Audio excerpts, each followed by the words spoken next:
Friends, तो आप सभी का स्वागत है फिर से आपके अपने चैनल जैक वाला में, जहाँ पे लगातार हम लोग बात कर रहे हैं मॉडल पेपर का। और ये मॉडल पेपर चूँकि अभी नया रिलीज़ नहीं किया गया है, तो पिछला वाला का प्रैक्टिस करते हैं, फिर नया वाला में आएंगे।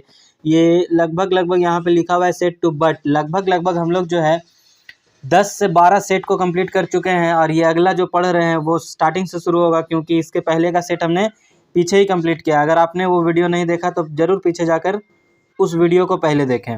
अब आते हैं सब्जेक्ट, आप लोगों को पता होगा इतने दिन में कि हमारा रहता है विज्ञान साइंस, कक्षा 9 का बात कर रहे हैं। बिना समय गवाए सीधा हम लोग आएंगे पहले प्रश्न पे। और पहला प्रश्न आप लोगों के स्क्रीन पे दिख रहा होगा साफ साफ, निम्न में से कौन सदिश राशि नहीं है। याद रखिएगा, बहुत लोग कंफ्यूज हो जाता है और सीधा टिक मार के आगे बढ़ जाते हैं। इस क्वेश्चन में बोला है नहीं है। नहीं है तो आप ऑप्शन देखिए। सबसे पहले विस्थापन, विस्थापन एक सदिश राशि होता है। भार, भार एक सदिश राशि है। त्वरण, त्वरण एक सदिश राशि है। जैसे ही 3 सदिश मिल गया तो सीधा सीधा बात है कि चौथा वाला हमारा सही उत्तर हो जाएगा इस क्वेश्चन के हिसाब से अकॉर्डिंग। तो चाल जो है एक अदिश राशि होता है, और इसी को टिक करके आगे बढ़ जाना है। उसके बाद आते हैं प्रश्न संख्या 2, जो आपके स्क्रीन पे है। आचर चाल से गतिशील वस्तु की दूरी समय ग्राफ होता है। आचर नहीं अचर है, अचर चाल से। The distance time graph of a body moving with a constant speed. Constant speed से अगर कोई चलता है तो याद रखिएगा, अगर आप यहाँ पे बोल रहे हैं कि ये हमारा जो है टाइम है, और इधर जो है आपका वो दिया हुआ है डिस्टेंस दूरी, तो इसका जो है अगर आप बोल रहे हैं कांस्टेंट स्पीड से तो सीधा मिलेगा, मतलब सरल रेखा होगी, स्ट्रेट लाइन होगी। ये आपको सीधा याद रखना है। अगला प्रश्न जो है वो बहुत ही आसान, प्रश्न संख्या 3। ओडोमीटर मापता है। ओडोमीटर एक मशीन है जो कि गाड़ी में लगा रहता है और ये मापेगा। तो याद रखिएगा 2 मीटर होता है हम लोगों को जो पढ़ना है। एक है स्पीडोमीटर। स्पीडोमीटर नाम सुन के आपको याद आ गया होगा कि ये स्पीड नापेगा। तो ओडोमीटर जो है वो आपका दूरी नापता है, दूरी मापता है। तो इसको टिक करके आगे बढ़ जाना है। चौथा प्रश्न जो है इस पे दिख रहा है तो उसको भी डील करते हैं। न्यूटन किसका मात्रक है। न्यूटन जो है वो किसका यूनिट है। तो आप लोगों को पता होगा भली भांति, न्यूटन जो है बल का मात्रक होता है। अगर वर्क का मात्रक, कार्य का मात्रक पूछा जाए तो वो होता है जूल। अगर एक्सेलरेशन का पूछा जाए तो मीटर पर सेकेंड स्क्वायर। और अगर वेलोसिटी का पूछा जाए तो मीटर पर सेकेंड। आप लोगों को याद रखना है। अगला प्रश्न है प्रश्न संख्या 5। निम्नलिखित में कौन सही है। यहाँ पे कुछ फार्मूला लिखा हुआ है, उसमें बोल रहा है कि कौन इसमें से सही है। और फार्मूला गौर कीजिएगा तो फार्मूला आपको दिखेगा लिखा हुआ कार्य का, सब जगह पे देखिए कार्य है। तो कार्य का फार्मूला और लास्ट है इनमें से कोई नहीं। तो देखते हैं क्या सही होगा। कार्य का फार्मूला का जैसे ही बात करेंगे हम लोग तो आपको पता होगा कार्य मतलब W बराबर F गुने S। तो ये होता है सीधा सीधा W बराबर F गुने S। और F मतलब होता है बल, और S गुने मतलब S मतलब होता है विस्थापन। तो ऐसा हम लोगों को सेकंड ऑप्शन में दिख रहा है। सेकंड ऑप्शन टिक करके आगे बढ़ जाना है। प्रश्न संख्या 6 पे आइए। 6 भी जो है प्रश्न वो मात्रक से जुड़ा है। अब बोल रहा है आवृत्ति SI का मात्रक है। तो SI यूनिट ऑफ फ्रीक्वेंसी वो क्या होगा। तो याद रखना आपको हर्ट्ज होता है। हर्ट्ज जो है इसका SI यूनिट है।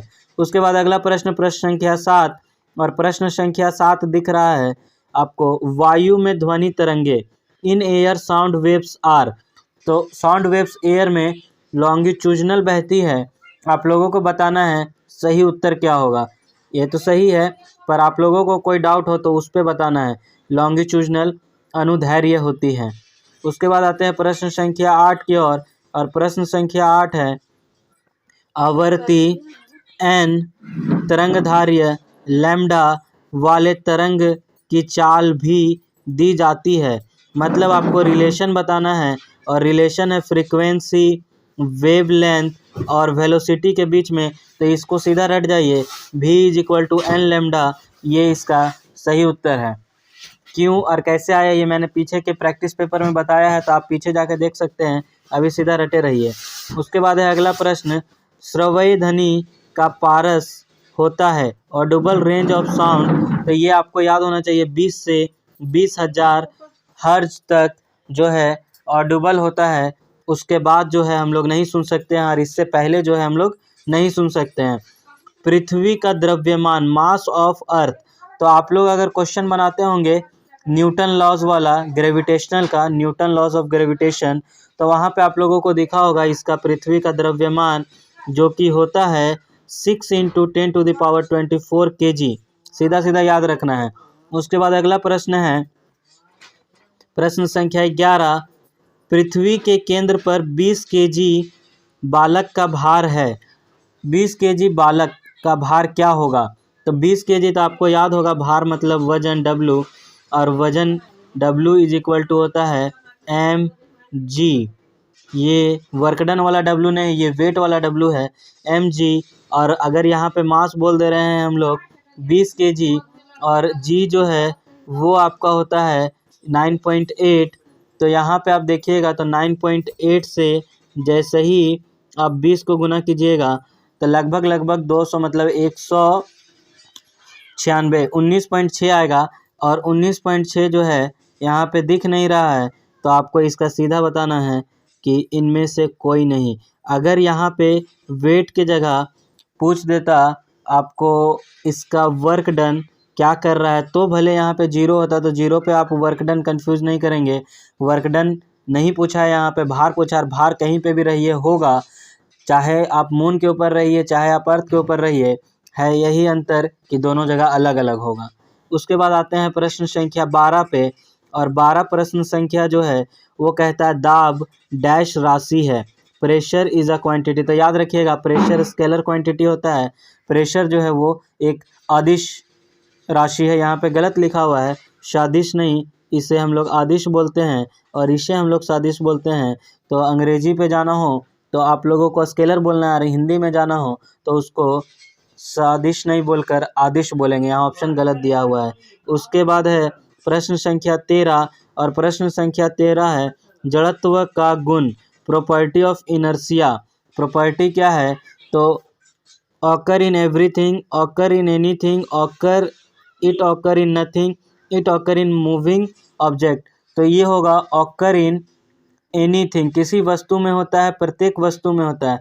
तो प्रत्येक वस्तु एक्चुअली में यहाँ सबसे बेस्ट है प्रत्येक, तो आपको बताना है प्रत्येक वस्तु में होता है इनर्शिया, हर एक वस्तु में, चाहे वो रुका हो चल रहा हो उसमें होगा ही होगा।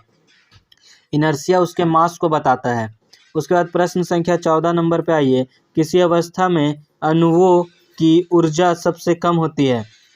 तो अणुओं की ऊर्जा सबसे ज़्यादा गैस वाले स्थिति में होती है, और सबसे कम अगर बात करी जाए तो वो ठोस वाले में होगी, क्योंकि वहाँ मूवमेंट उसका कम हो जाएगा।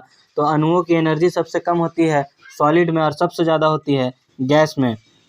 उसके बाद 15 नंबर प्रश्न संख्या है 10 डिग्री तापक्रम बराबर होता है, आपको पता होगा 0 डिग्री सेल्सियस बराबर होता है 273 केल्विन। तो जैसे ही आप बोलिएगा 10 डिग्री, तो 0 में 10 जोड़िएगा तो 273 में भी 10 जोड़िए, 383। तो इसका सही उत्तर हो जाएगा 383 केल्विन। आज हम लोग इतना ही रहने देते हैं, नेक्स्ट वीडियो में जब कवर करेंगे तो इसके आगे पूरा बनाएंगे। जय हिंद।